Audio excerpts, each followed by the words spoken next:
샬롬, 오늘 화요일 아침 예배 아버지 앞에 올려드리겠습니다. 하나님 아버지 감사합니다. 어제 하루도 지켜주셔서 감사합니다. 회개할 것은 기억나게 하여 주시고 오늘도 주님 말씀 쫓아서 살고 싶습니다. 인도하여 주시옵소서. 주께 감사드리며 예수님의 이름으로 기도드립니다. 아멘. 하나님 말씀입니다. 사무엘상 13장 13절로 15절 말씀을 봉독해 드리겠습니다.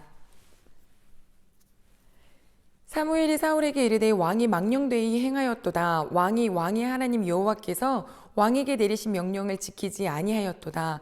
그리하였더라면 여호와께서 이스라엘 위에 왕의 나라를 영원히 세우셨을 것이거늘 지금은 왕의 나라가 길지 못할 것이라. 여호와께서 왕에게 명령하신 바를 왕이 지키지 아니하였으므로 여호와께서 그의 마음에 맞는 사람을 구하여 여호와께서 그를 그의 백성의 지도자로 삼으셨느니라 하고 사무엘이 일어나 길갈에서 떠나 베냐민 기브아로 올라가니라. 사울이 자기와 함께한 백성의 수를 세어보니 600명 가량이라. 아멘. 사울은 전쟁 앞에 서 있습니다. 앞에 있는 적군은 너무나 큰 규모이고 사울을 따르고자 했었던 사람들은 그 블레셋 사람들 앞에 무서워서 여기저기 다 도망가 있고 하나님의 말씀을 들어야 되고 제사를 드린 후에 전쟁이라도 해야 되겠는데 사무엘은 더디 옵니다. 그래서 사울이 내린 결론, 내가 번제를 드리자예요. 하나님께서 사울에게 명령하신 것은 사무엘을 통하여 왕의 하나님의 말씀을 듣고 그대로 준행하면 되는 일인데 스스로가 번제를 드려서 하나님께 제사 드리는 그 제사법을 아주 무시했습니다. 내가 드리면 되지. 우리 예배를 드리면 되지. 뭔가 하면 되지. 아니요. 하나님께서는 뭔가를 했냐 안 했냐 결과보다는 그것을 왜 했는지 하는 과정에 너의 마음은 어떠했는지를 그 늘 중심을 보고 계신다는 것을 우리는 기억해야 하겠습니다. 사무엘이 도착하여 사울에게 말합니다. 왕이 여호와 아버지 앞에 망령되게 행하였습니다. 여기서 망령되다란 어리석었다라는 거죠. 나름대로 사울은 머리를 쓴 거예요. 뭔가를 해본 거예요. 하지만 자기가 뭔가 해보겠다고 한 것이 여호와 보시기에 어리석은 일이 될 수가 있습니다. 왜 어리석냐고요? 지혜가 부족했냐고요? 아니요. 왕의 하나님 여호와께서 하신 명령을 지키지 않았다. 그것이 어리석은 거다입니다. 전쟁을 이겼냐 졌냐 우리는 이것을 보죠. 하지만 여호와 하나님은 그 전쟁에 나아가는 네 마음은 어떠했느냐를 보시는 거죠. 우리 사울이 좀 기다렸어 했어요. 조급했더라도 기다렸어 했어요.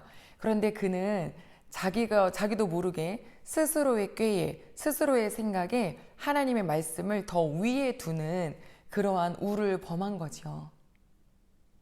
민수기 20장에 보면 어떤 말씀이 있냐면 모세가 이스라엘 백성에게 물을 주라고 하신 하나님의 말씀에 반석을 명하여라고 하셨는데 스스로 화가 났는지 이스라엘 백성들에게 막 뭐라고 한 다음에 반석을 내리쳐서 물을 주었습니다. 자, 결과만 볼까요? 물을 먹었어요. 그러면 됐잖아요. 하지만 하나님께서는 모세에게 말씀하셨습니다. 내가 너에게 한 명령을 너는 준행하지 않았다.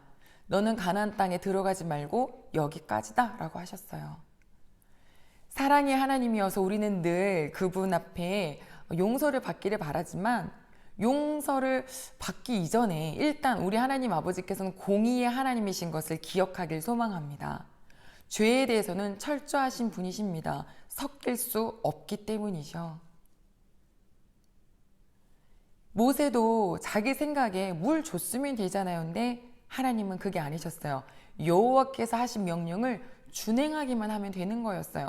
사울도 마찬가지예요. 사울 왕이 자격돼서 된 거 아니었잖아요. 하나님이 세우신 거죠. 그러면 할 일을 주실 텐데 나도 모르게 하나님보다 자기가 더 위에 있는 모습, 그 굳어진 마음, 교만해진 모습이 우리에게도 있을 수 있습니다.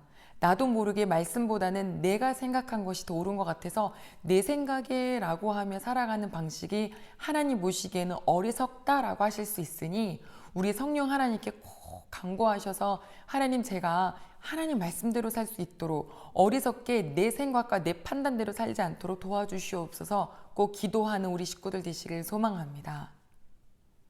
그래서 사무엘이 연거푸 말합니다. 왕이 여호와 하나님을 존중하고 그 말씀을 지켰더라면 당신의 날이 길 텐데 하나님께서는 이제 자기 마음, 하나님에 맞는 사람을 택하여 리더자로 삼으셨습니다 라고 말을 하네요.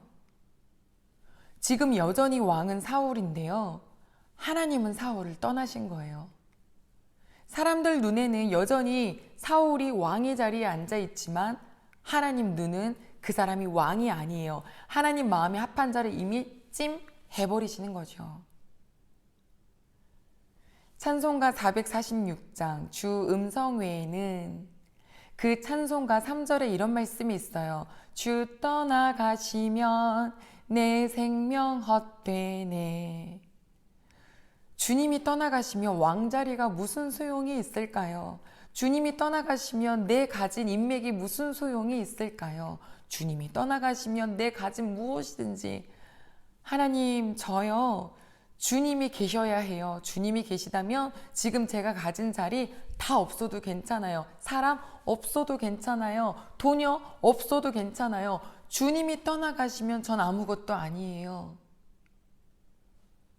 사울은 나중에 보면 알겠지만 끝까지 그 왕 자리를 지키기 위해서 하나님의 얼굴을 바라보는 것을 하지 못하는 자가 되었어요. 우리 가족 여러분, 여러분들이 지금 누리고 있는 것들이 더 소중하십니까? 아니면 내가 주님이 혹시 나를 떠나가시면 나는 그럼 이건 아무것도 아닙니다 라고 하는 고백이 되시나요? 주님이 왜 떠나가셨냐고요? 오해하지 마십시오. 하나님은 절대로 사람을 먼저 떠나가지 않으십니다. 사울이 여호와를 떠났어요. 우리 귀한 가족 여러분들이 하나님을 떠나지 않는 이상 여호와는 절대로 자녀들을 버리지 않으십니다. 이 확신을, 이거는 약속이니까요, 기억하시면서 다만 나도 모르게 내가 여호와를 떠나 살고 있진 않는지, 하나님, 아버지, 제가 다른 것을 위해서 아버지를 좌우지하고 있진 않는지, 주 떠나가시면 난 아무것도 아닙니다 라는 그 고백이 오늘 이 하루 동안에 계속 이루어지셔서 뭐가 있든지 어떤 상황이 닥치든 간에, 그게 블레셋 장군이 내 앞에서 와서 날 죽이려고 하든지 간에, 풍랑이 너무나도 크게 거세게 일어서 내가 거의 죽을 것 같은 상황이든지 간에 주님만 나와 함께 계시면 나는 괜찮습니다. 하지만 암만 잔잔해도 적군이 나에게 와서 친구하자 하더라도 주님 안 계시면 난 이건 아무것도 아닙니다 라는 고백될 수 있기를 소망합니다. 이제 이 이후의 말씀에 사울은 자기 주변에 남은 사람이 600명밖에 없다라는 것을 알았죠. 그리고 철기도 별로 없기 때문에 블레셋 사람들이, 그 이스라엘 사람들이 혹여라도 전쟁의 무기를 가질까봐 철기를 다 막았거든요. 그래서 그들은 무기도 별로 없는 채 전쟁을 시작합니다. 14장 내일 말씀 볼 텐데요. 오늘 우리가 함께 보고자 하는 말씀은, 하나님, 나도 모르게 내가 머리 쓴 거 하나님 아버지 앞에 어리석은 자 되지 않게 하여 주시고, 주님, 왕 자리에 있으면 뭐합니까?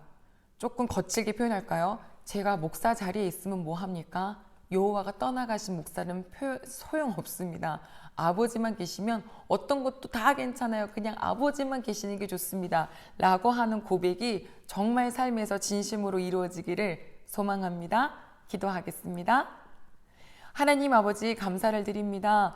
오늘 사울이 나름껏 머리 썼는데 아버지 보시기에 하나님 명령을 지키지 않았기에 그는 어리석은 자, 망령된 자가 되었습니다.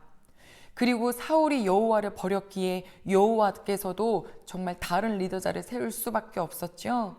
오늘 저희들 이 하루를 살아갑니다. 하나님, 제 머리로 살지 않게 하시고 제 명철과 제 지혜로 살지 않게 하시고 하나님 말씀을 따라 살게 하여 주시옵소서. 하나님 떠나가시면 내 생명 헛되니 아버지와 내가 함께하면 기쁘고 기쁘도다, 항상 기쁘도다 하는 고백 속에 살아갈 수 있는 우리 모든 가족들 될 수 있도록 도와주시옵소서. 주께 감사드리며 예수님의 이름으로 기도드립니다. 아멘.